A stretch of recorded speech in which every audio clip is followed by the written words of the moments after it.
Channel Attitude subscribers, we will be rolling out an upgrade to our site in the near future to improve site performance and your experience. So sometime within the next few weeks, you will receive an email requesting you to recreate your password for the upgraded site. To ensure this email doesn't go to your spam folder, please whitelist info@channelattitude.com. That's info@channelattitude.com. RSS feed URLs may change for some of you. If that happens, you can grab the new one in your dashboard when the upgrade goes live. Your feedback and suggestions have helped shape this upgrade, so keep those coming in the future. And again, the email is info@channelattitude.com to whitelist or add to your address book. Be on the lookout for that email over the next few weeks.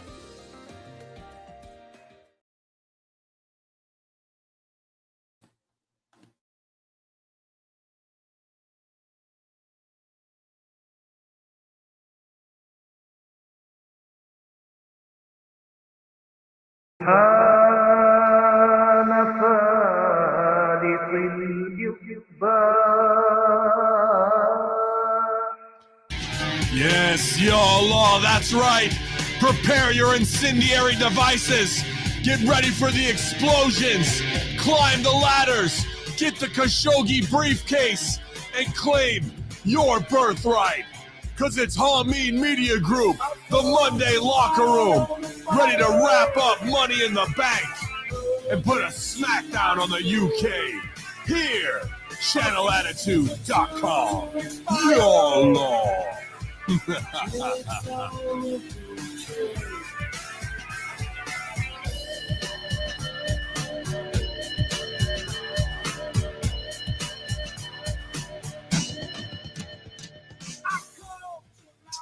Good morning, y'all. Hopefully you had a great weekend. I know I did.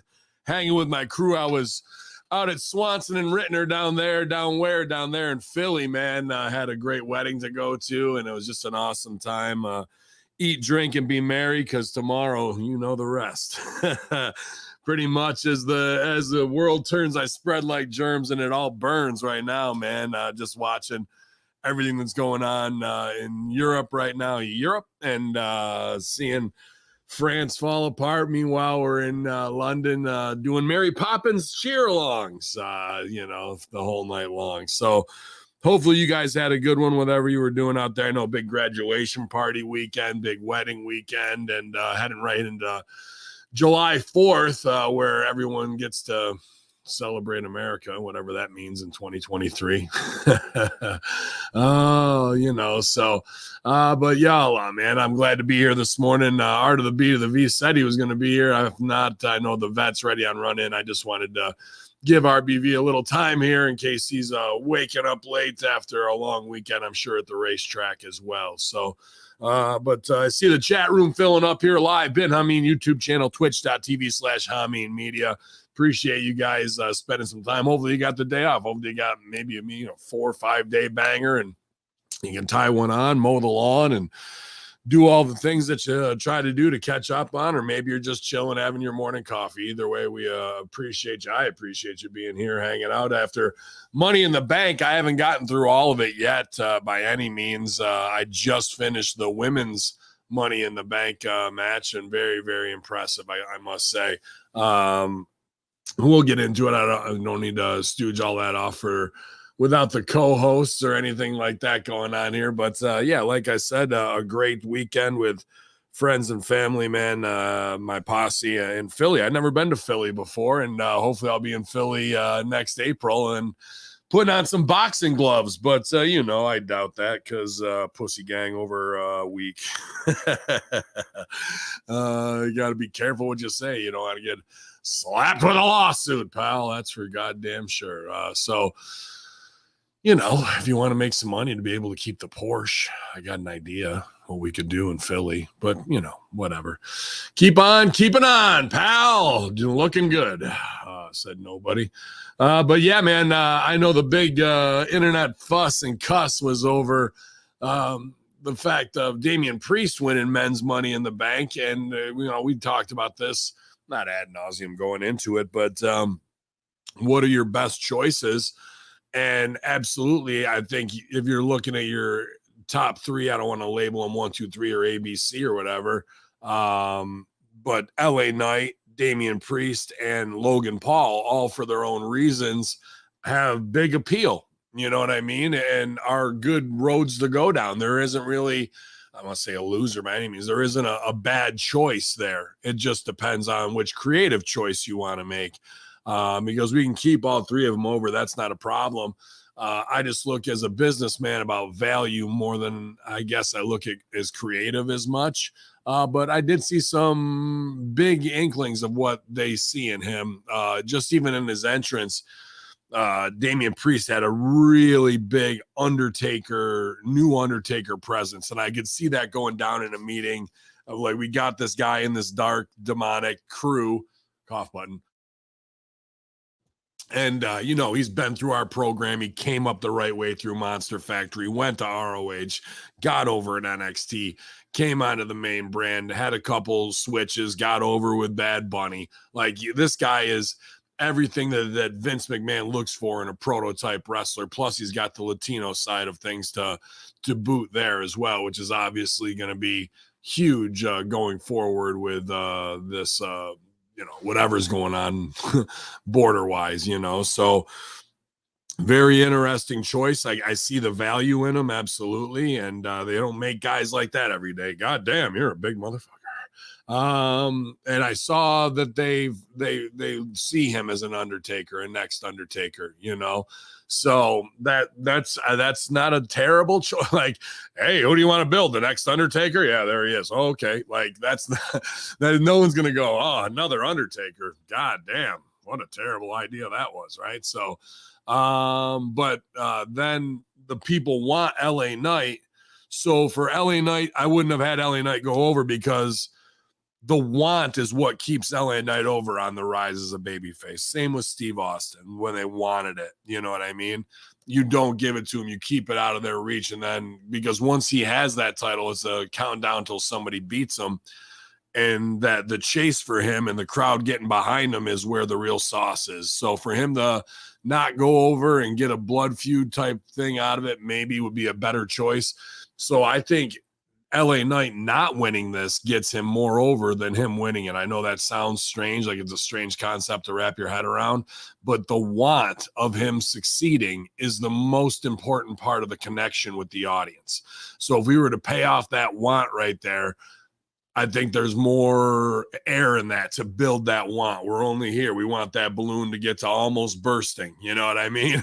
Like right here, we just let the air out. We've only got about 50, 60%. So the fact that people wanted LA Knight to win and not is the good business. Logan Paul. Interesting what they did there to have him kind of encircled by all the wrestlers and beat the shit out of them, the story they told and that. And then a seriously sick and dangerous bump where I felt bad because, dude, when you're, I tell my students this, who hates you? The ring hates you. The ring wants to fuck you up every way it can, from the ropes to the posts to the turnbuckles to the mats to the boards to the fucking ring, the curtain, whatever. I don't give a fuck. The aprons, like it's all there to mess you up. And especially in a ladder match like this where you're so athletic, both Ricochet and Logan Paul, but to come down, whatever their spot was going to be, the lucha spot they were going to do that looked like a Spanish fly was going to go down. I don't know how they're going to get off the ladder and do. I'm sure they practiced it a bunch of times. I know a crash pad and it looked good. Yeah, but it's that one time in front of the live crowd and something's a half inch off. That's all that matters. You know what I mean? So they got it off and Logan Paul landed pretty much on his damn head. The cut on the camera shot was tough to kind of see, but it didn't look good. But Ricochet really tried to protect him as best he could to get him over for their spot. But, here's my ideas from the creative meeting is he's the guy you put it on and you have him do it in a screw over way, because now we're going to get Damian Priest versus Roman or Seth. Okay. I just don't know if that's the box office, and we've done Damian and we've done Logan Paul with both those guys before, but with Logan Paul, it's about him not being there and having the money in the bank briefcase.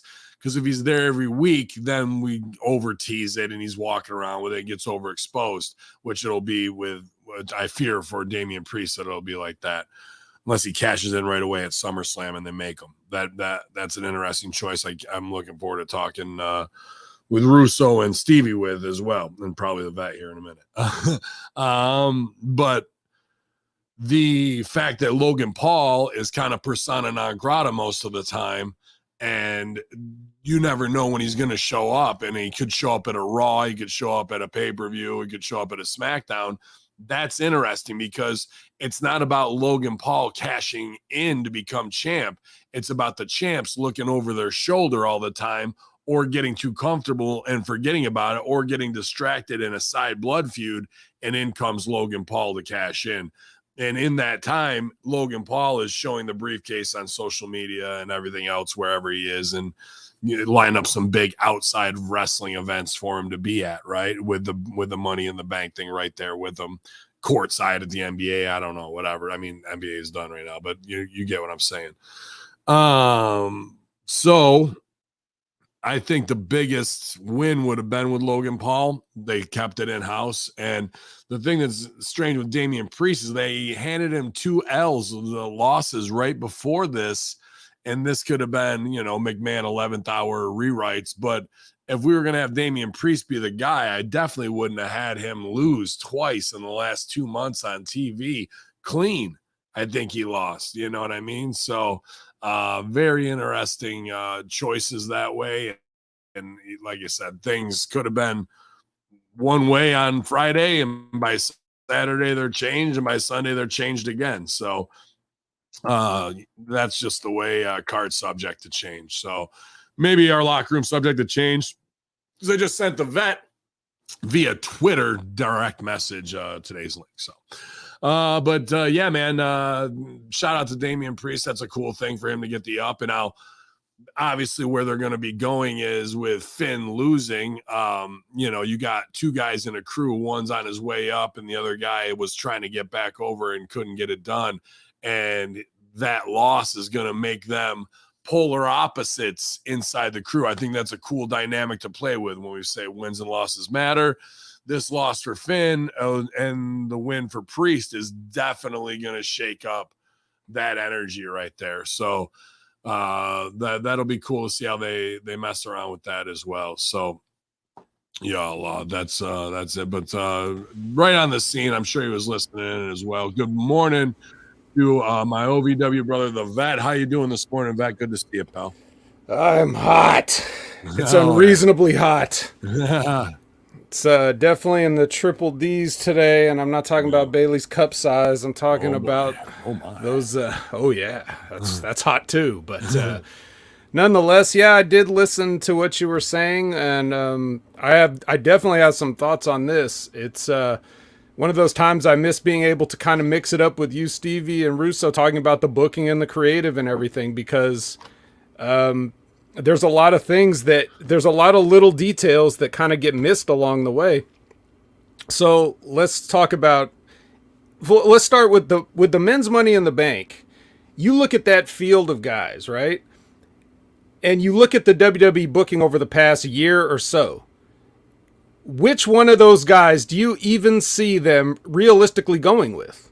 Like, there's not and this is not obviously a knock at any of the talent, because I think if you give any of those guys the ball, pretty much they're all good to run with it from top to bottom in that list. Even Santos can do it.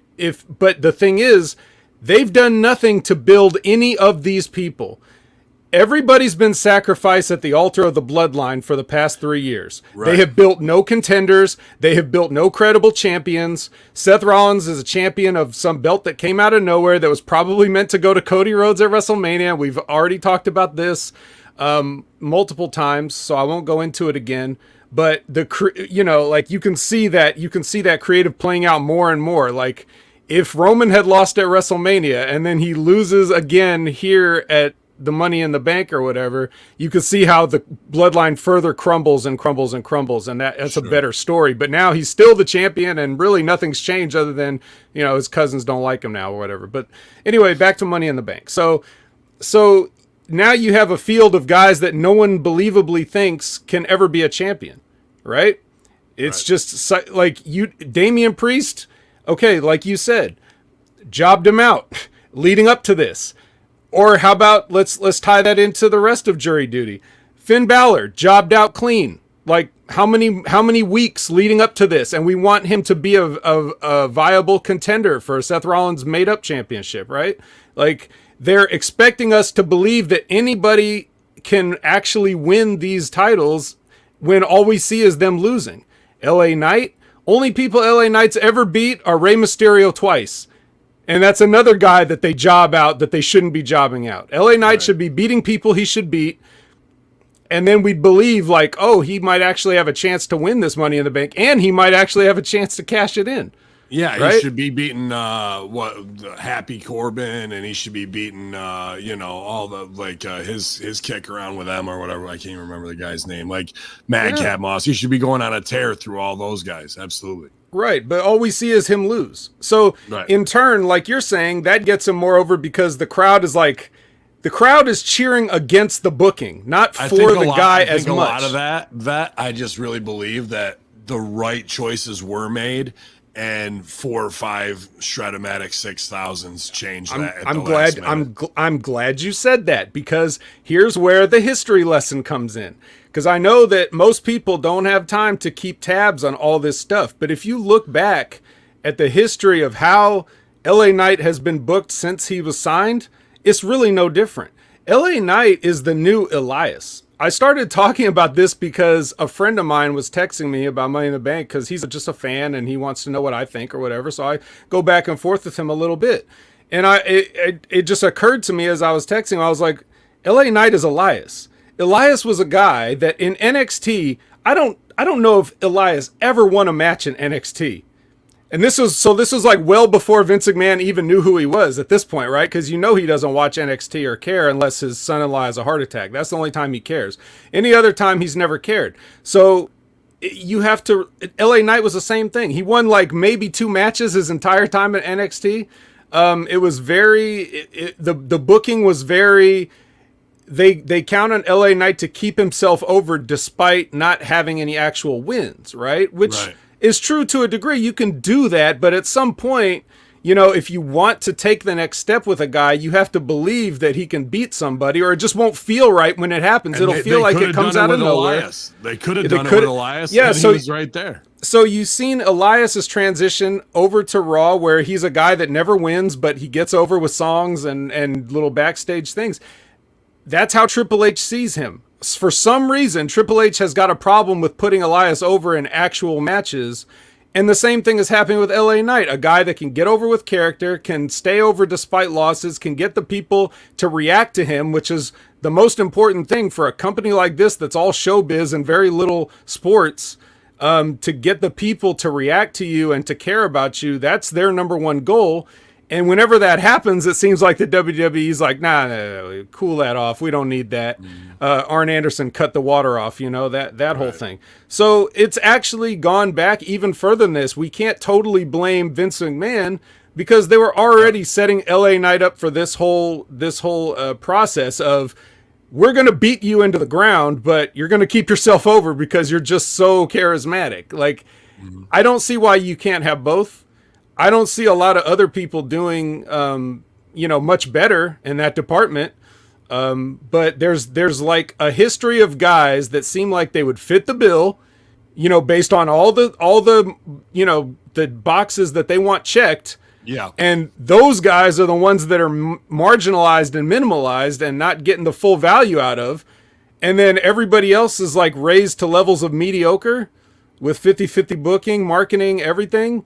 And nothing ever feels like really epic or important or that we want to get behind them. And that's a huge problem in WWE overall, which, like I said, to bring it all back, look at the Money in the Bank field.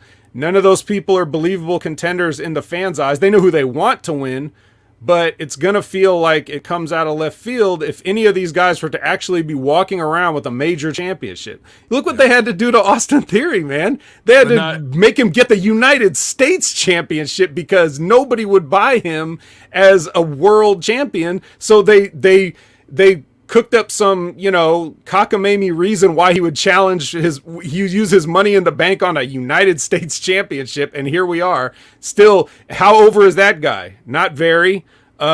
Should he be? Why wasn't he in this? Why wasn't he in this match? Not even in the match. Was he on the show?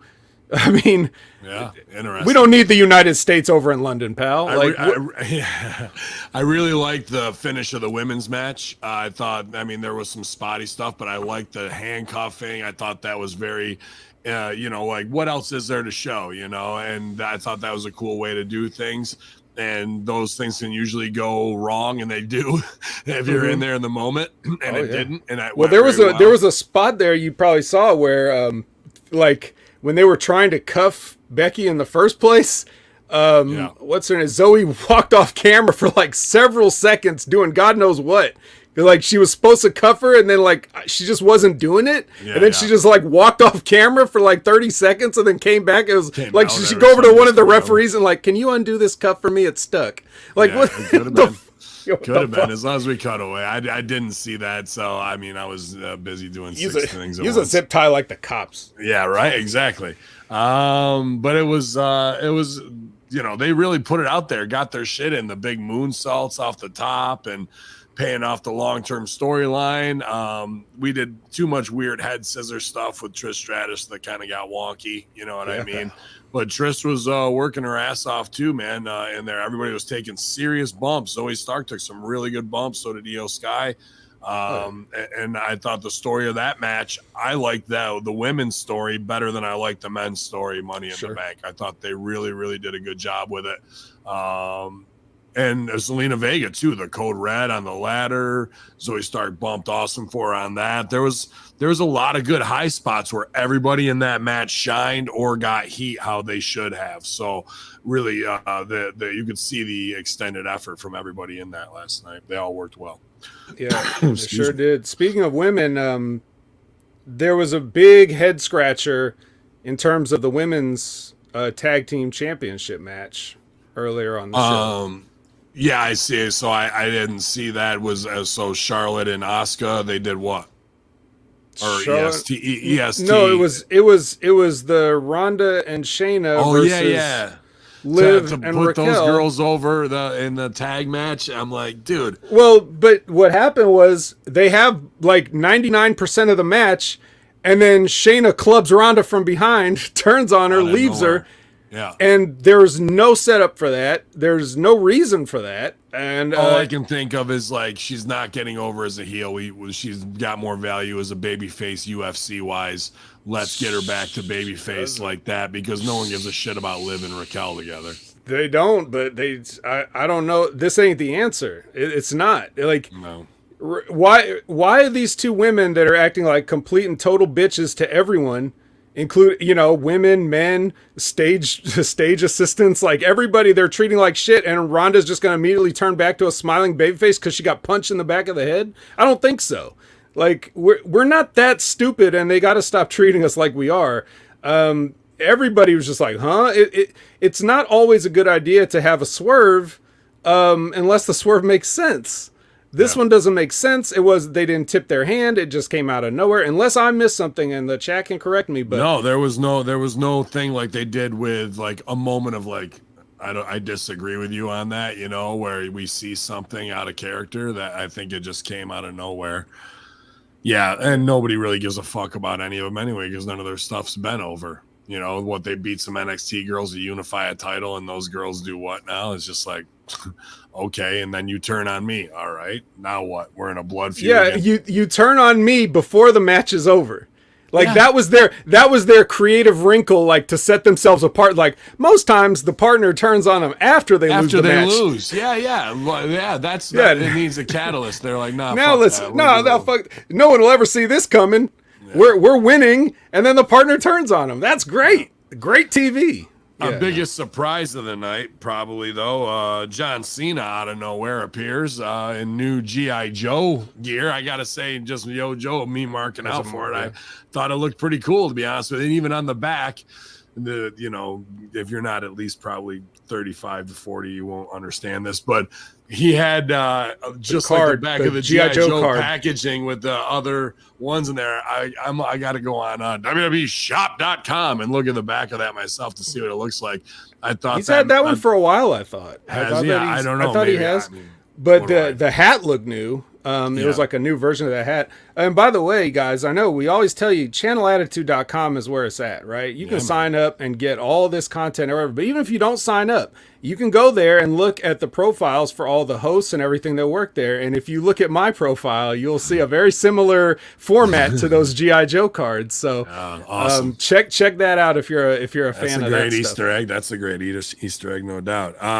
And Grayson Waller, dude, I just put myself in this position and flash back because my own mark out moment is when 2008 when Cena was at OVW and like pointed us out and wanted to work with us on 4th of July weekend, and Danny told him no because we had been billing to the flag match with Conway and Buck. And I'm like, I'm not upset about it, but because he drew the biggest house that ever worked for us. But I was like, and Grayson Waller, I was like, there's my spot right there. You know what I mean? To come out and do that and then take the FU. And that's what Cena wanted to do with me. And I thought putting Grayson Waller in that spot and what I would have done, not too much different in how he worked it. And I thought it came off really well. And I thought he really got a good moment there. And I was happy for that dude because I've envisioned that moment, replayed it a couple times in my head, how it would have gone. And to see it last night play out, I thought he did as good a job as I would have tried to have done with it. I thought that was really great. Tell you the truth, you should be upset about that never happened. Because who knows how your fortunes would have changed just from that one night. That's true. Danny I don't want to say anything bad about Danny because he gave us all that opportunity and that education and all that stuff, but he also did have a habit of doing stuff that was also very head scratching just because who knows why. Yeah, just was in a mood.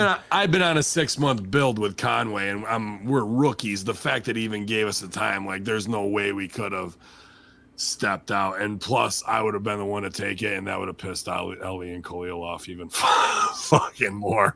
So probably better for me that things went they did. But yeah, man, that was an interesting half hour that day. That's for sure. So but yeah, man, they were with it. And now after saying some nice stuff, I'm gonna say some not so nice stuff. Oh, hold on, before we move on from that, when you saw John Cena out there with his, jug handle ears and everything, doesn't he kind of look more like Minoru Suzuki every time you see him now? They kind of both stand there looking like. Yeah, we're all just getting old and bitter, whatever. Yeah, I see the very similarities, especially on that show. But go ahead.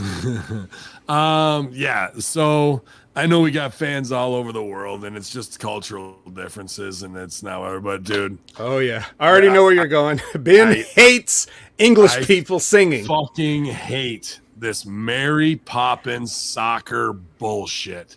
The hijacking the show that Cena was sent out there to do to egg on because they want to test the waters. But Cena in his promo is going, the powers that be, the powers that be. So why don't you just say Nick Khan, Vince McMahon, and Triple H wants it here? And those guys go, nope, they hijacked the show. They fucking don't want to. They just want to get their shit in and get over their marks. And we're not going to fucking cater to the marks. That's the entire argument.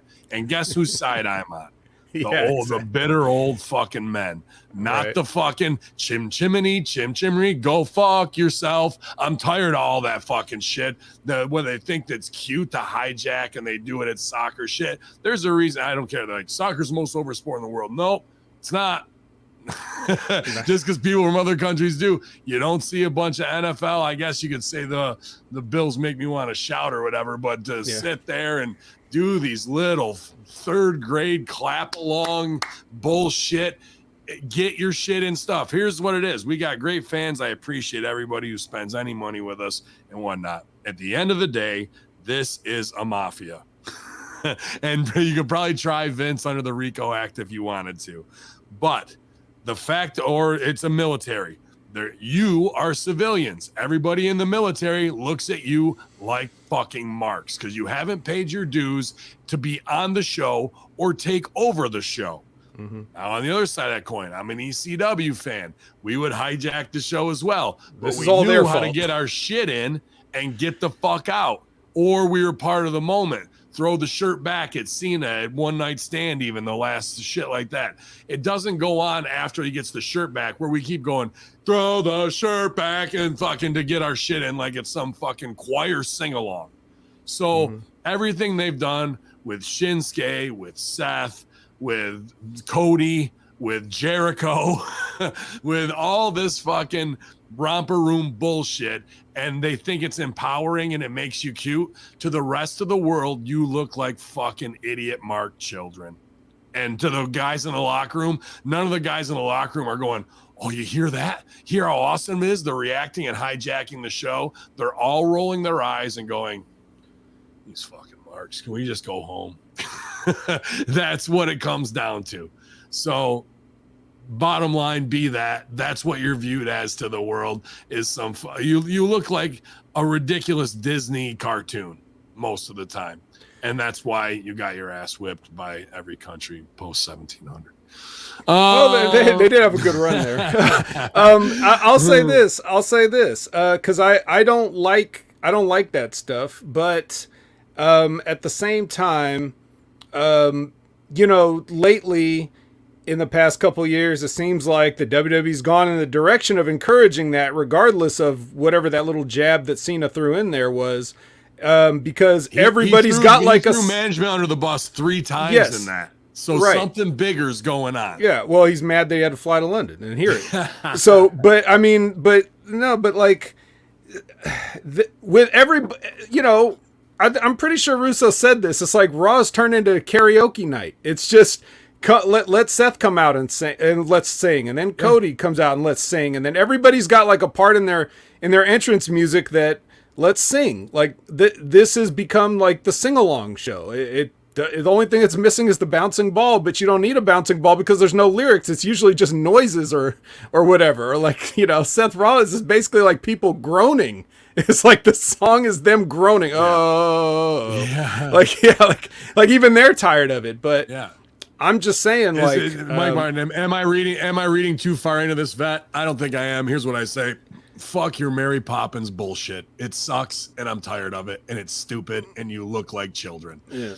And you already look like marks with fake belts over your shoulders, so you're just even lowering yourself below the neck beards. Like, there's the neck beards, and then UK super fans are the new lowest on the low of that rung, in my opinion. Yeah, I guess that's just their thing. Like, that's how they want to set themselves apart in the world from other fans of sports or whatever by singing songs. I mean, whatever. Maybe if a sport like soccer was more actually entertaining, then they wouldn't have to entertain themselves by singing songs.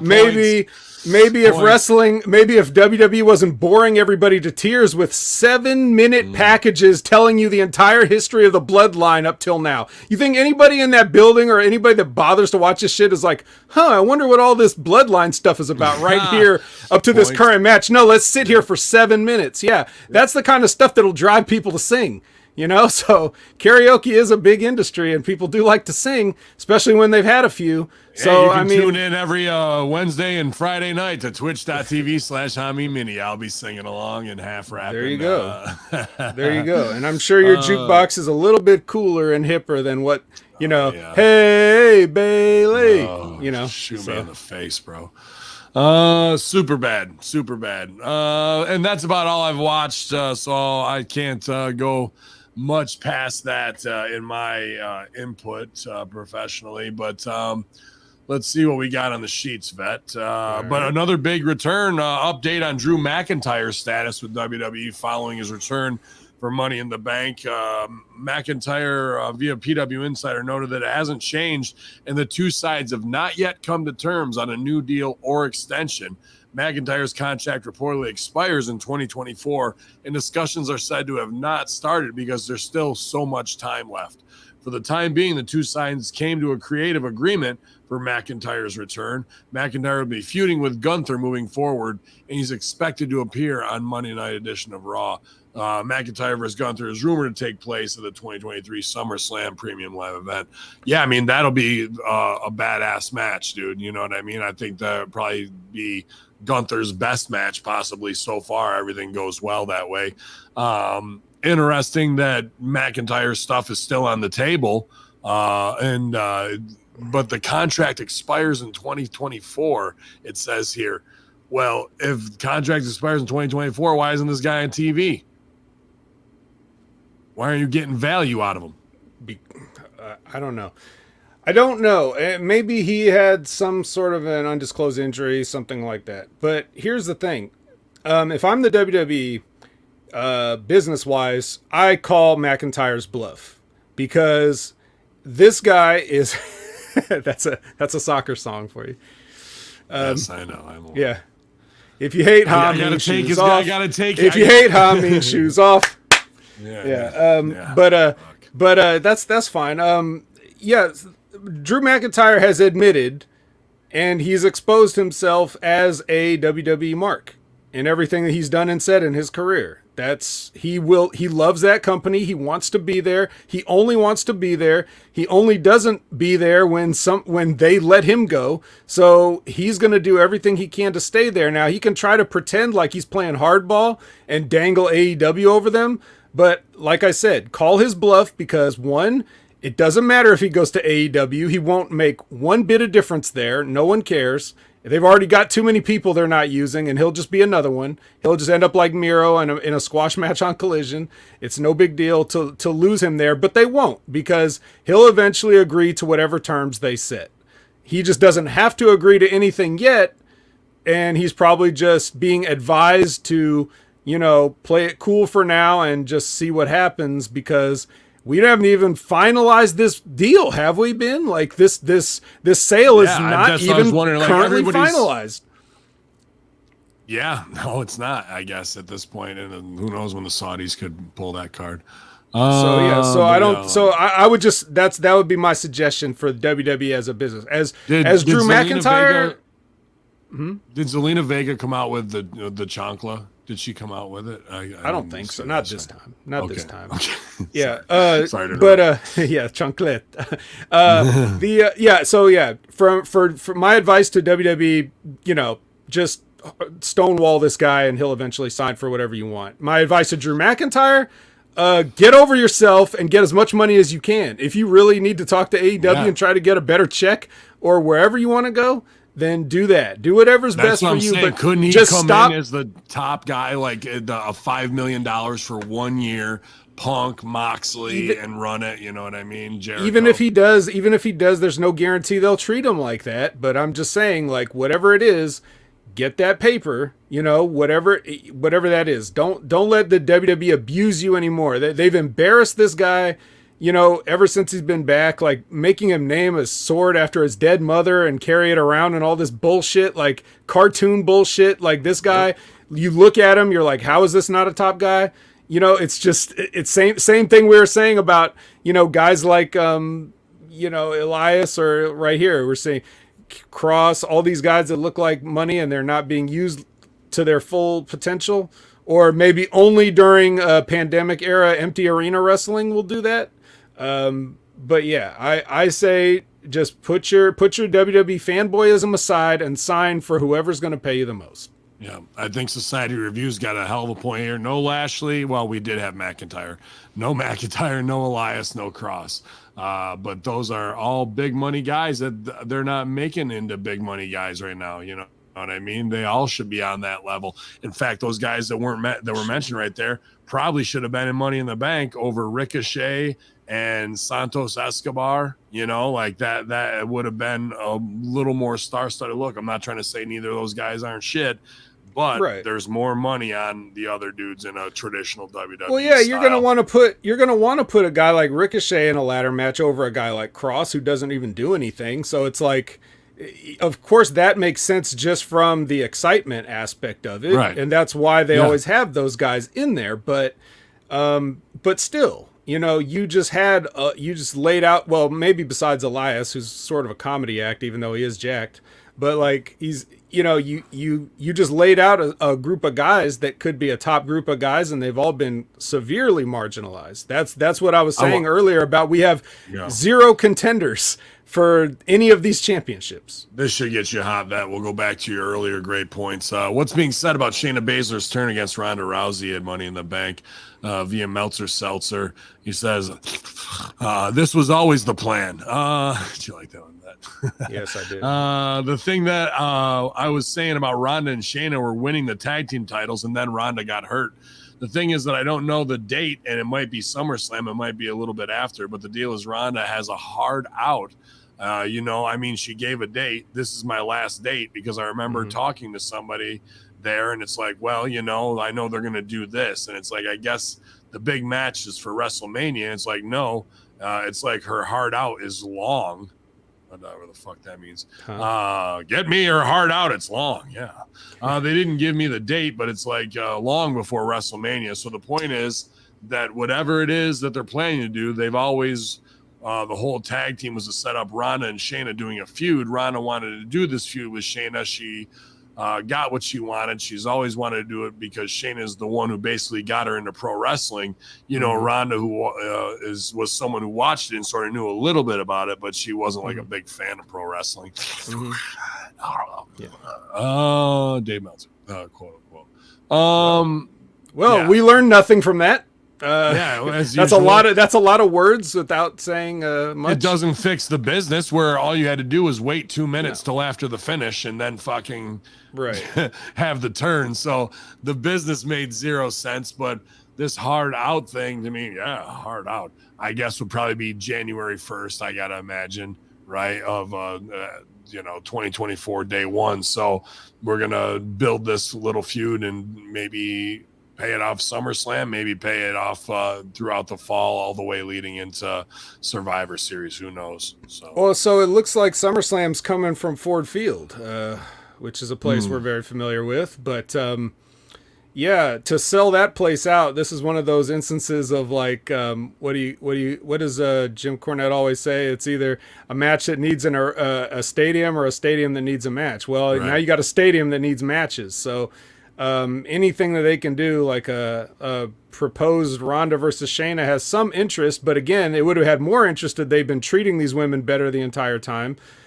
which they haven't. Just another example of how we're not getting max value out of our performers. And do you go phony wrestling, pay it off, more heat, and then do a real shoot fight between the two? I do like work shoot within the confines of pro wrestling rules. I say let them fucking bang it out, bro. They're friends. They don't want to. It's like you don't want to punch your friend in the face, even though you would have to if it was like Vince a real. Put down $300,000 and go, Vet and Hami, and you guys go fucking fight each other. I don't want any pussy shit. Are we gonna go out there and throw down? Only 300,000? Yeah, put another zero on it if you want. 3 million. Well, I would fight you for that, but we know that's not how it is. That's not how it is. It's like fucking Bin Salman, not Bin Hammond. Bin Salman goes, yeah, I want these two women to bang it out and fucking crown jewel. You know, well, what does that mean? Bang it out? Is that a different thing? Wow, like, do we have to sign some NDAs for this? I don't know. Well, no, but here's the thing. That the fact is, regardless, besides the fact that they're friends and don't want to fight. When you do something, this is just a bad idea to do things like that, because it's like, oh shit, we just saw something real surrounded by phoniness for 4 more hours. Like you can't do that. You can work a style into a fake wrestling match, but you can't just have a shoot fight in the middle of fake wrestling matches, because everybody will be taken completely out of the immersion of it. So that's why, unfortunately, things like that can't be done. You would have to set that up with a third party promoter to get that done and like take a cut. And so it's distanced from your actual show and promotion. Yeah, but this is where you bring in Dana. This is where you bring in all the crossover UFC shit and have UFC women's division, Nunez and all them commenting on it, and we build to that shit. well, if you want to get it done in an octagon and those women want to sign for it, then I'm all for that. But if you're doing it in the context of a phony ass WWE wrestling show, it's going to kill everything. So we got some takers out here. If Billy Body and the Vet won't fight me, at least Mike Martin will. Aaron Ben Shlomo says he's out. I can't be bought, Ben. I'm sorry. Everybody's got a price for the House of Sun. All right. Hey, well, you know what? Even if they gave us $3 million to fight each other, I'd still work it with you. All right. In the fifth, my ass goes down. Okay, like hey, let's. I don't even know if I would, but I'd be like, dude, anybody can get knocked out on any given Sunday. That's what I tell him. That's what my point is for Billy and Lost Sheep to Lost Shepherd. Maybe they'll get lucky and knock out one of the biggest heels in indie wrestling, and they'll have the spotlight on them like they want, because that's all they want is negative spotlight. I know you're not an attention whore like that. They are, but hey, if you want to be able to keep the Porsche down the road and not have to sell it for attorney's fees, I got a way to possibly make you a quick $5 to $20,000, depending on if you want to be a man or not. But my guess is not. Fingers crossed that they'll grow up there. Jimmy Uso, you might have heard of him. He opens up about Naomi's departure and potential return to the company. Said it's been weird. We've been on the road together since we first started our careers for 12 years, and then all of a sudden gone. When that happened, it came to a complete stop, a scheduled change, and then not seeing her much with our schedule and what she's doing. It's been an adjustment, but we make it happen and make it work, and she's having a blast moving at her own pace, which is something we never really get to do. She's enjoying it and doing what she wanted to do. Broadway, music, more acting. I was never really worried about myself, just mainly her, making sure everything's okay. I was never worried about myself, even if it's not about me. I was just wanting to make sure everything was good. That day, I was super busy. I had a match, and then when I came back, she left. I was already boiling then. Then we found out everything. Of course, WWE fans will see her again, even though she would like to come back. And at the end of the day, we started our career here in a perfect world, and we'd like to finish here in WWE. Yeah, man, I'm still kind of a strange what happened with Johnny Ace and Sasha, and I'm just going to follow up that Bailey has been begging Mercedes Moné, formerly Sasha Banks, to make a WWE return. She says, I beg her every day. Doesn't matter where it is or doesn't matter how it happens. I would love to one day step back in the ring with her, whether it's teaming with her, whether it's against her. Right now, I just want whatever she needs to accomplish her dream, accomplish her goals. I'm just happy to see her happy. Mm-hmm. You know, Ace gone during the NDA speaking out movement scandal. Vince gone, comes back in a hostile takeover. But in the time, two of your most over women walk out for being disrespected, allegedly. But at the same time, Sasha also thinks her work rate is 6 stars when, it's about as good as mine most days, and that's a low star rating. And here we are with friends pulling for you and husbands in the fucking top storyline of the pay-per-view, and everybody's got to kind of sit on one ass cheek when their names can't be mentioned, instead of bringing them back as a little more outsiders, you know what I mean? Of the fuck you to the office, both of them.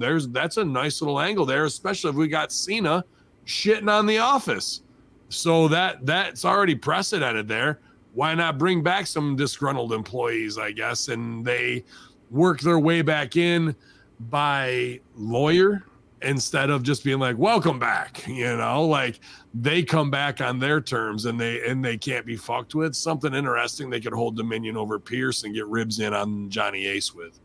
I mean, it's an interesting idea. I tried to impart this mindset because I have either discussions with the chats on some of the other shows that I do here, or whether it's my own personal Twitch streaming and people ask questions. But I try to impart the mindset of you can't underestimate how important it is to go into your workplace and not hate everything and everybody. It had to be real bad for those two to walk out on a secure job. Because you knew those two aren't, Sasha and Naomi are not just going to get released one day on one of the post-WrestleMania cuts. That just doesn't happen for all the reasons that you said about who they are. So they had a job as long as they wanted it, and for them to walk out, it had to be pretty fucking bad in ways that we may never really know about. Right. Yeah. And and the other thing is too that fans always forget. Like they just think about like, well, how could she go to Impact and be in that like low production looking facilities and all this other stuff? Well, I'll tell you how. Because that's like 2 days a month you got to work rather than 4 days a week, where you got to go on the road, rent a car, get a hotel, try to get something to eat, try to go to the gym, try to do all these things and keep up to a standard of beauty and fitness and all this other stuff when you're miserable all the time, just to show up at the building and being told you're doing something stupid that you don't want to do, or you're not being used at all because they got more packages to run that night. I think they were being lied to a lot of like, no, this is where we're going with you. And then when it comes time to do something, they're like, oh, plan subject to change. Sorry, Exactly, but forget about them. It's anybody. Look at Shelton Benjamin, any of the guys that are just there getting a paycheck, but like most of their work is done getting to the venues. Like they spend their life living out of suitcases, and for what? You're paid for travel. The matches for free, right? So meanwhile, you know, like not, and some of that's worth it to those people. Like that's their lifestyle. If you get the treatment that like a Seth Rollins gets, or if you get the treatment like even like somebody like a Roman who has limited time, or Brock Lesnar who has severely limited time, or whatever. But the guys like Cody, those guys that want to make that personal appearances and do all that stuff and be that guy, like. Not everybody gets to be that. Most of them have to be the Shelton Benjamins. So they're miserable traveling. Then they get there. They have nothing to do. If they're lucky, they have a match on main event. Or its plans change or whatever. And like after so long and so much money that you've already made, you're like, well, if I want to wrestle, maybe there's other companies I can actually wrestle at, and I'll just keep the money I've already accumulated and live on that while I'm making whatever else I make from Impact. You go to, I know you probably haven't seen 1 second of this, but when Trinity shows up in Impact, those guys, the announcers and everybody and all that presentation, they did their best. They couldn't have blown their lungs out yelling about her arrival anymore if Stone Cold Steve Austin walked through those doors. That was what was magic with ECW, right? That was the magic then. Like if Joey Styles would be going nuts, kind of the same way. Yeah, they put her over, and it's nice to be fucking appreciated sometimes. It's like you've already got the WWE money. Sure. Now it's time to do some work and work with some different people and get just a different change of pace and a more relaxed schedule, you know, I think and not have to. And let me just throw this before I hand it back to you, Ben. I'm sorry I have to take a shot like this, but it's the facts. Like maybe it's nice to not be a fucking designated driver for your deadbeat husband. Yeah, like how about that? That's interesting. Points too. Points. Oops, can't be there for you, honey. Sorry, I got a match in Atlanta tonight. Two-day tapings. I was just gonna put over. I think she should be intergender champ with Moose. Like if they have a tag title, they should develop that for Moose and Naomi. I knew you'd like that one. Backstage update on Vince McMahon's presence at Money in the Bank. Who gave me presents? Oh no, my presents, not presents. Gotcha.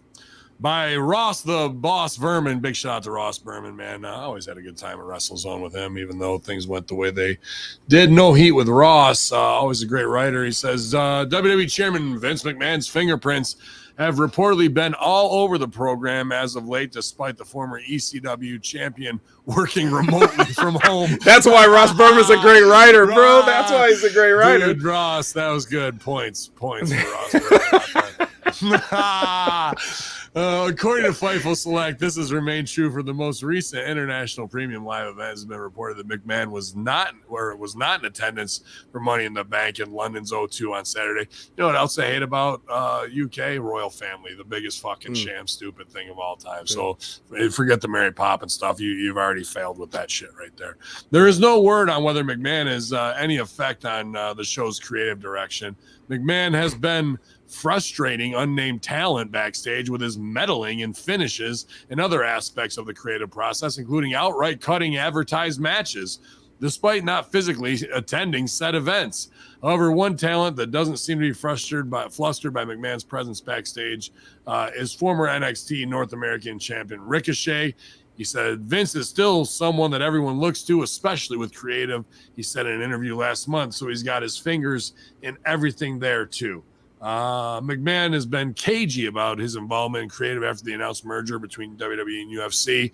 McMahon answered yes and no to the question whether he'd be involved with Chief Content Officer Triple H's creative direction, noting that he wasn't able to be as in the weeds as he was before his initial retirement in June of last year. You can be in the weeds by going to horseshoegenetics.com and getting the best cannabis seeds on the market right now, just like like I do, pal. Yeah, man, and follow up on that. That says Vince McMahon making last-minute changes to WWE programming is said to be a very complicated matter. Coming from Meltzer Seltzer, he says he believes in what he says. Is he wrong all the time? No, he's actually not. He's actually got better input than most would believe. Is it all good? No. He's stuck on certain mindsets that are long gone, and it could be damaging. It's not interference itself that's the problem. It's how and when he does it. Yeah, so these are 11th hour Shred-O-Matic 6,000 script rippers, cut matches just because he's having a feeling that day about a guy that he's not even around.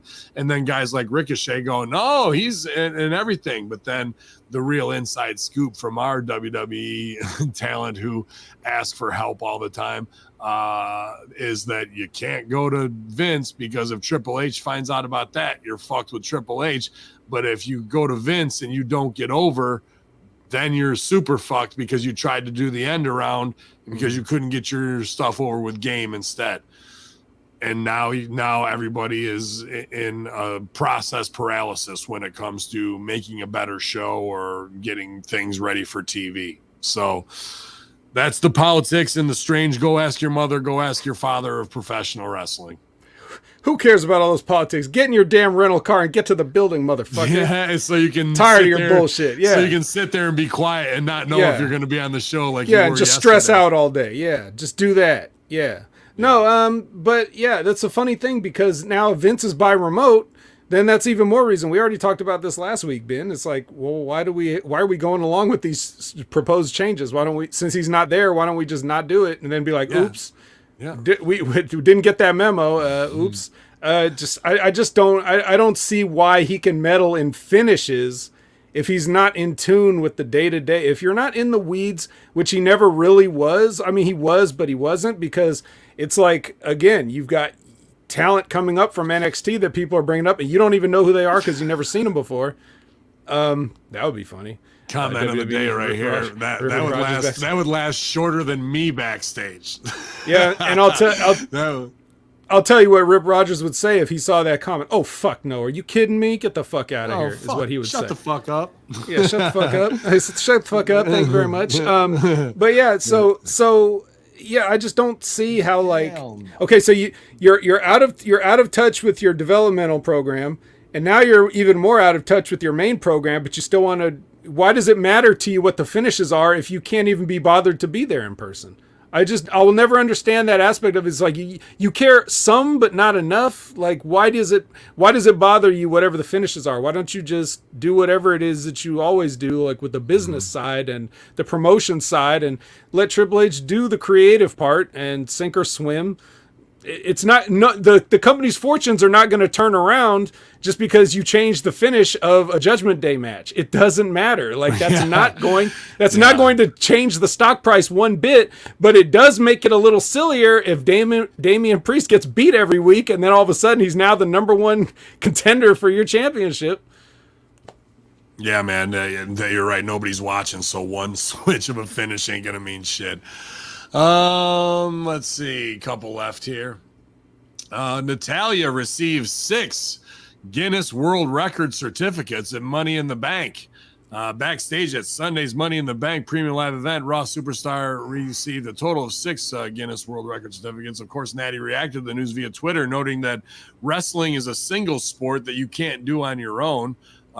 These kind of stats paint the picture that I want for my legacy long after I'm gone. Each one of these records was attained by it while trying my hardest to build division, not a person.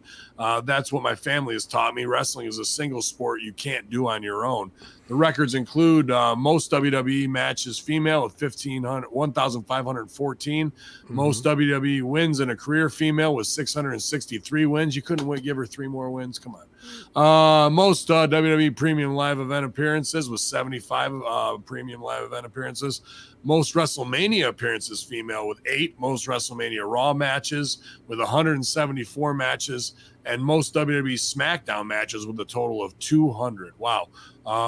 Great for her, but completely befuddling that we have to wait to do a backstage segment at Money in the Bank as opposed to this is the big kickoff and that Natty's the top woman and she's the Guinness World Record holder. And this is just a little, the way this is framed up now is a little WWE.com Twitter piece that's supposed to be lost when this could be the exact thing to shape her as a legacy Bret Hart, type character. And everything else we've seen from her leading up to this was, I need to find myself and who I really am. And I'm like, how do you not know who you are? You're Anvil's daughter. You got Hart on your last name, and now you've got 6 Guinness World Records for most work. Dude, we were there when they showed up. 2008 is when the Hart Dynasty showed up. Harry, her, and Teddy. And then, Teddy's going to Teddy or whatever. And I don't know why they didn't keep Harry and get a better performance out of him, because now he's a fucking grade A stud. Could you imagine what he'd be if he'd been in the program this whole time? And don't forget he was there for like a year last year, and we never saw him once. Yeah, and never saw him again, man. And the guy is a legit. He was one of those guys that was showing up to every show and not being used at all. Like, it's that's ridiculous, what I'm talking bro. about. The money is right there on all of them, and they make them almost doubt themselves to the point of it until the actual record shows up, and all we need is 6 plaques. And guess who looks like the top woman right now? That she looks more important than anybody with a championship, women's championship right now, based off of those. Why? Because people around the world know Guinness Book of World Records. They don't know women's tag team champions of fucking SmackDown. True. It's just crazy how they have these gift horses and they look them right in the mouth and they don't do nothing. Well, is it that crazy, or is it just that we're still paying the Hart family back for Bret not doing business in 1997 the way they wanted? That's not a bad point. So it's nice to keep the family close, because that way you can screw them whenever you want, however you want, and it doesn't matter. But you're right. I mean, even all this stuff. First of all, I don't recall this being on the show. So no. We didn't even get that. We didn't even get that out of it. But yeah. So she's clearly has the proof of the work that she's put in. And as far as that promo you're talking about that she was cutting about not knowing who she is, well, doesn't that sound like it was written by somebody like at the last minute? It does sound like something that's that kind of verbiage, right? Like, it is. That's interesting. And I said, that was the wrong promo for her to cut right there. I said the promo for her to cut right there was, I'm gonna go out there and fuck Rhea Ripley up, and you can bleep that if you want. But that should have been her exact thing, because she should have been mad at Rhea. She shouldn't have been worried about whether she knows who she is or not. She's like, I'm going to fuck this bitch up. And then Rhea's going to be like, who are you going to fuck up? And then jump her right there and start it from there. And there's your little, that'll be a little something that seems like a little more organic and heated than we normally get from Raw, which is anything but Raw. It's overly produced and overly prepackaged. To me, when you got 6 Guinness Book of World Records there and girls walking around with phony titles, one is legit because somebody showed up. They might just be, hey, you've been here for 15 years. Okay, I've survived it and helped make this division. You better respect me. But really, what is it? What am I looking at visually? I'm the best there is, the best there was, and the best there ever will be. And here's 6 fucking plaques to show you that I've been signed since 2007 or 8, and I haven't missed a day of work yet. And I seen women come and I seen them go. And when you think that you're so goddamn great, I'll say you are when you've been on 75 premium live events, when you've done 200 SmackDowns, when you've done, that's the promo. It's almost shitting on the champions to go, you want real accolades, world recognized accolades? Here it is, sweetheart. You can call yourself mommy all you want. I'm the queen of fucking hearts. Like, Yep. That's the bit. And like I said, this is a little throwaway Twitter quip, and when this should be everything. And I think Russo tweeted that out as well. Right. I think I saw that on his Twitter. Well, she's probably going to win the women's championship tonight, so it'll maybe turn all her fortunes around. But I would say that now the rib is that she's got to carry all those 6 plaques everywhere at all times. And, yeah, right. Like that's how they're gonna get her. That's how they're gonna get her for having Guinness records.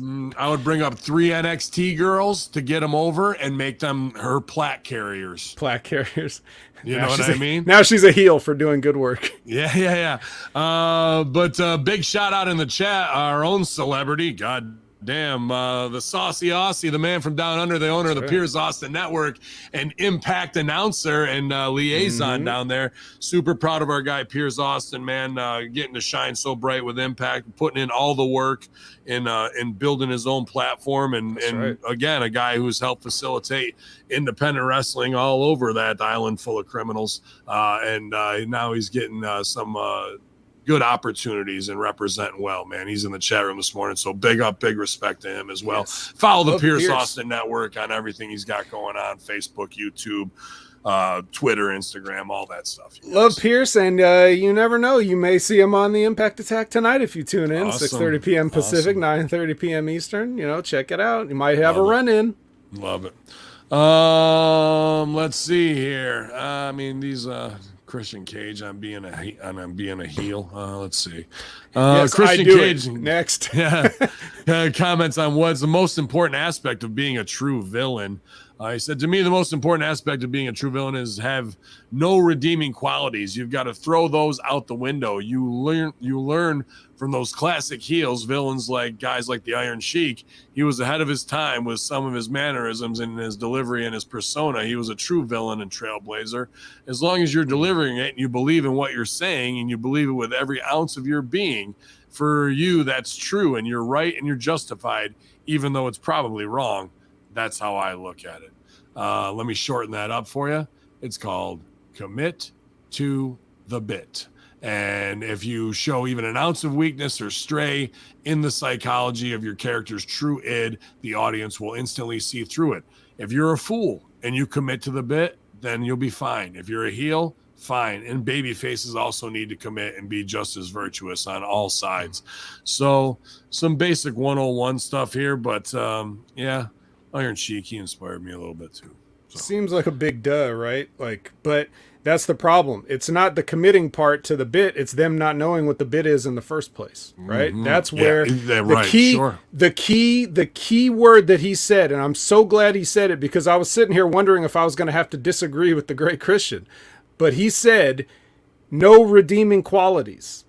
You have too many redeeming qualities in these people, and that comes from, they were maybe too recently a babyface and turned for no good reason. So you have an idea who their character is, but now they just have an attitude change that doesn't make sense. On AEW, they're the heel, but they come out and tell their opponent how much they love and respect them, and then heel on them after they fucking put them over. Which that in their mind. The worst. In their mind, though, Ben, you know what they're trying to do? They're trying to do the classic. Make your opponent. Yeah, make your opponent, and then make it seem like they're a somebody. But there's still ways you again. That's the difference between the masters of the craft and the apprentices. They have to learn how to do that without making the people don't give them anything to like, because otherwise, that's okay. So like, if you're a babyface, there's if you're too clean and squeaky clean, then people don't like that because it's kind of boring, right?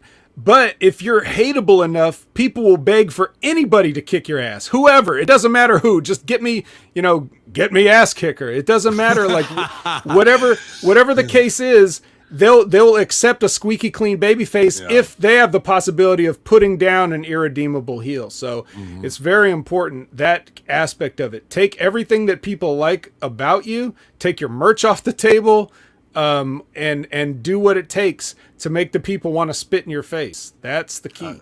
That's great. And as a heel, you believe in what your truth is, no matter how wrong it is. You know what I mean? You know, there's something that set that in motion. Now, real quick, I do want to disagree about the Iron Sheik, though, because the Iron Sheik was very entertaining, even at his height of heel. But he was counting on mortgaging, America's hatred of foreign menaces versus, just this guy and who he really is. Because there's nothing, if you know about the guy, there's nothing really not to like. It was just like, well, this guy's Iranian, so you obviously hate him, right? Hostage crisis? But everything he was saying in his promos was like cartoony and fun still. Like the, Iran #1, Russia #1. Like that's not irredeemable. That's kind of funny. So he wasn't exactly the right example, but I think he just wanted to put him over because he just passed. Yeah. I'd be like, Iron Sheik stole all of my weed out of my bag. We've got big heat now. Yes, exactly. Hulk Hogan, you might have heard of him. He said, I probably should have quit at the 20-year mark. During an interview with Men's Health, Hall of Famer Hulk Hogan reflected on his wrestling career. Wrestling has taken its toll. I've wrestled almost 40 years off and on, and I probably should have quit at the 20-year mark. But with Hulkamania running wild all those years, and then when I turned into the bad guy and became Hollywood Hulk Hogan, it was like jumping on another lightning bolt, and I had no idea that we were going to reinvent the wrestling biz. So I got hooked. I got sucked in, and I rode off that thing until it dropped. Wrestling has been really tough on my body with multiple surgeries and injuries. Nobody gave me the memo that this stuff was fake. They did give you the memo, right? The very first ones when the fucking Japanese dudes broke your fucking leg and you came back. So there's nobody to blame but yourself after that one, brother. But I know he's about 2 or 3 inches shorter now based on all the back surgeries. I just saw the piece that was, the heartwarming viral piece where he goes out and greets the fan at his shop who is a Hulkamaniac, man. And I think the guy's deaf as well. So it took him a minute to look up and Hulkster's standing there, brother, looking at you. But that's the magic of pro wrestling and that make-a-wish larger than life persona of say your prayers, eat your vitamins, and even if there's plenty of other stuff that we can drag them for, that I mean, to some people it's still real to them, damn it, and they need heroes to believe in, and that guy Terry Bollea got to be one, and it comes with a big sacrifice. It comes with a big price. He's had so many back surgeries now. I think there's a battery in his back. And here's one thing for young wrestlers. The Hogan match seems simple as shit. Leg drop, effective, and got over. Now you see can barely walk, hips eroded, all that type of shit, man. Camel clutch. As Rip always says, the man with the 24-inch pythons did a leg drop. Yeah. Scratch head. Yeah. My God, he's here. Did somebody oil him up? It's goddamn Hate Bot. He's back in the chat. We miss you, Hate Bot. It hasn't been the same at the AEW self-help group without you. But yeah, man. It's, also, Frank's Pickle Barrel asks, a huge supporter of everything HMG and Russo brand, asked about Trish Stratus' nose. I didn't see anything on the sheets, but I did see that bump. But actually, there was 2 really bad ones in that girls' match where the ladder pushover and they catch on the second rope, but they should have their arm over so it hooks.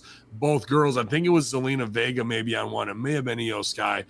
And Trish Stratus face right into the rope, bro. And who hates you? That's what I thought it was. The ring fucking hates you. And just like that will look good on paper is fuck. You know what else looked like? All right, it's just a cute little spot, but I bet sucked. Remember when I think they had Zelina Vega in the middle and they're pulling her into the ladder rungs back and forth, kind of. There was just like she hit each side like 3 or 4 times, dude. To hit a ladder rung right here, you think that's not, that'll be cute. I bet that hurts worse than anything she took yesterday. That her back of her triceps and armpit. Everybody right now, give yourself a nice armpit pinch on your tricep and feel that nerve. And then take your finger and cane blast yourself into the armpit and see how that fucking feels, because there's a lot of nerves right there that we take for granted, and she got smashed right there, bro.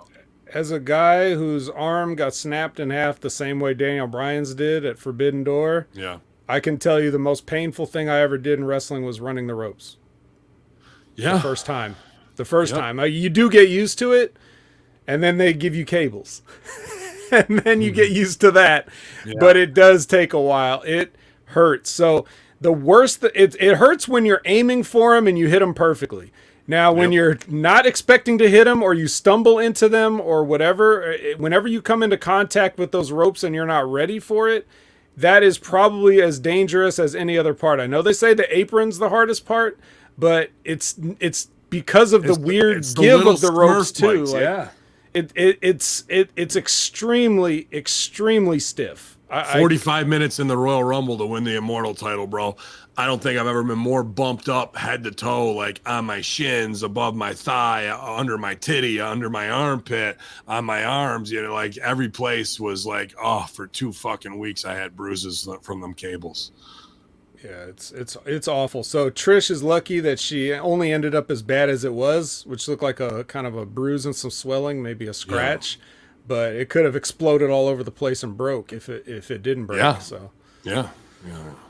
But I don't know. I'm not sure on the update on that. As far as Hulkster goes, man, I mean, legacy's legacy. It's what we do in America. Build them up, tear them down, and then we love a comeback story. And that's where we kind of are here. And well, Hulk says should have quit 20 years ago. And he also says, I want one more match. So it's like, come on, Hulkster. Just, we don't need a match from you anymore. You can be around and do things, but we don't need a match. I think he realized that when he was marched out next to Titus O'Neil in a pirate costume going, I should have quit 20 years ago, bro. That was probably, I mean, there was plenty of opportunities before that, but that should have definitely been the final nail, right?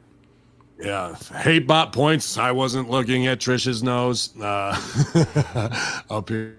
Eyes up here, hate bot. Our final story of the day, not one to laugh at or scoff at, but hopefully some peace attained. Breaking news: former WWE star Darren Drozdov passes away at the age of 54. WWE's saddened to learn that Darren Drozdov passed away Friday, June 30th at age 54. An imposing force in the ring, Darren Drozdov became a notable figure in WWE, known to fans as both Puke and Droz during his time as an in-ring competitor. Drozdov was a gifted athlete before coming to WWE, playing football at University of Maryland before stints in the NFL with the Jets, Eagles, and Broncos. Drozdov captivated audience in the late 1990s with his time spent with Legion of Doom, teaming with Animal, and Droz World Vignettes. WWE extends its condolences to Darren Drozdov's family and fans. Absolutely, man. I mean, obviously, one of the tragedies in ring causing his paralysis as well. They're not going to put that in your obit, but a very tough life after that. But I think shown plenty of love from all the brothers in the locker room and all the fans at the Comic-Cons and stuff like that. So, absolutely a tough run, and that shows, whether you're Hogan with a back injury or something can happen to you just like that, especially in these Money in the Bank ladder matches or any match in a compounding injury. And it's easy to go, oh, that guy's unsafe and fucked him up, but these injuries compound. And when you played for the Jets, the Broncos, and University of Maryland and other teams, it's really tough to like that. That's going to settle on one person's shoulder, but it's really about years and years of abuse on your body that way, man. So, but for me, being a Vince fan, obviously, the Office scene of he's gonna puke, one of the greatest ever that will go down in history as McMahonisms, and him just puking in Vince's office, man. A great Attitude Era character, and always sad to see a brother go, but maybe. I don't know. I try to think if I was in that state, maybe I've lived enough. You know what I mean? Yeah. Talk about 20 years. Yeah. It was it was rough seeing that. It was rough seeing even when you hear about how positive Darren was, like in the years following, and trying to always comfort D'Lo and let him know it wasn't his fault and things just happen. And it's just like you said, it's a compounding of all that. Every time he played on the line in football, so that's constantly like mini car crash every time they hike the ball. You're just driving your shoulder into another immovable force, bro. And so he might have been able to take a bump where he gets dropped on his head and been fine if that was the first time, but it wasn't the first time. It was like the 900th time essentially. So that was the final straw. And it wasn't it's a move D'Lo had done many times before and many times since, and no one was ever hurt. So it's just goes to show you it's just one of those things that can just happen at any moment. And it doesn't matter how careful you are, really. It's just you have to know what you're signing up for. And I'm pretty sure he did, which is why he maintained such a positive attitude after and was an inspiration to people going forward for all these years ever since that accident. And so, yeah, just like you said, I thought we were going to have something scary like that, with Osprey and Omega though too, man, because not only is that a compounding injury that, like you said, D'Lo's done it before and after hundreds amount of times with no other repercussions, but those two dudes are doing stuff that seems like it definitely should leave you in the same, space. Like it's like almost going out of its way to like tempt paralysis. Yeah. Well, the same. Eventually, Mitsuharu Misawa, he died in the ring. Like he took one more bump on his head, and that was curtains for him. He died on the way to the hospital. So, like it can definitely add up. I don't think he played pro football, but he did have a lot of those All Japan matches in the 90s where they weren't as concerned with their spinal health. So, but at the same time, these guys know that. It's not like we're telling them something where they're like, oh, you could get hurt doing this? Fucking all these guys know that too, and they choose to do it. You can't talk them out of it. You can't tell them not to do it. The most you can hope is that they'll save it for a moment, which means something. And I guess at their level, that's about as close as they're going to get to it meaning the most. So if that's what they want to do, if you want to drop Kenny Omega on his head in the main semi-main event of a major pay-per-view, then okay, at least it wasn't on like a Dynamite or something. But we don't recommend it. But it's tough to read a story about Hogan, 3 inches shorter with batteries in his back, draws, paralyzed and whatnot. And here we are still working this stupid style that gets guys' arms broken, that fucking drops them on their neck. For what and for who? It's all mark out shit for themselves. I don't know. Maybe it's just that same fact of like, well, it can happen whether we try it or not. So might as well try it. Cause might as well. Like all Daniel Bryan did was lie there. And meanwhile, he broke his arm and Kenny Omega got dropped directly on his head and he appears to be fine. He's got a match, a couple days. I think a lot of that's because he's vegan. I just got to eat more meat. Yeah, it's probably not enough calcium and. Oh man, but we got plenty today, pal. Plenty of meat in my mouth here. But yeah, I appreciate you, Vet, man, as always, being in the trenches alongside me, bro. Shout out to RBV. Last night he was ready to rock. I'm not sure what the dealio is this morning, but the Vet is always ready to stand tall, man. So a great Money in the Bank recap. I'm going to finish watching the show, so I'll be able to talk about the main event on Russo brand. And you guys make sure you keep an eye on your channelattitude.com accounts. I got to meet with Jeff this afternoon because we're updating the back end. Oh my. And you may have to refresh your password or RSS feed this week, but definitely more, bigger, better, faster, more powerful channelattitude.com coming your way. So thank you guys for being patient with us that way. And if you have any issues, contact Jeff. I think info@channelattitude.com. But thanks for making sure. And if you guys aren't seeing anything, make sure you check your spam for any updates. That's why he wanted you to whitelist that email. That sounds awful racist, Deuce. Awful racist. But I'll be in Kabul Skill on July 8th at premiering there with Immortal. Defending my title, our first time in Cobleskill, New York, and then July 16th back in St. Catharines, Ontario to defend my Crossfire Heavyweight Championship. So on the road the next 2 weeks, gonna have to work hard at Upstate Wrestling Entertainment, getting ready this week, putting in some extra grind, some extra hours, make sure my swords are sharp. What else going on here at HMG? Just cannabis every goddamn day, and I'll be recording the SmackDown Live review right after this with Big Stevie Cool. So check out his new video. I think it's on Russo brand, but he's also launched his own Patreon.com/Stevie Richards with this awesome piece piece of equipment, a telestrator, smart board technology, where he's breaking down finishes and what's good and what's not good. And definitely another great Patreon to sign up for with Big Stevie Cool there. If you want to get the best wrestling, that's like a master's degree education. Everybody in NXT should be signing up for that, bro. That's right. And Stevie's got a review of that board on his YouTube channel. So if you were interested in the tech, check out his review and see if a Vibe board is right for you as well. Absolutely, man. Vet, what do you got going down this week? I know you said big special guest Pierce Austin joining the Impact Attack tonight. Well, you know, cards always subject to change, but, you know, that's the plan. Hopefully a nice run-in. We'll get Pierce's thoughts on his time with Impact. What better place to do it than the premier Impact review show in the entire world?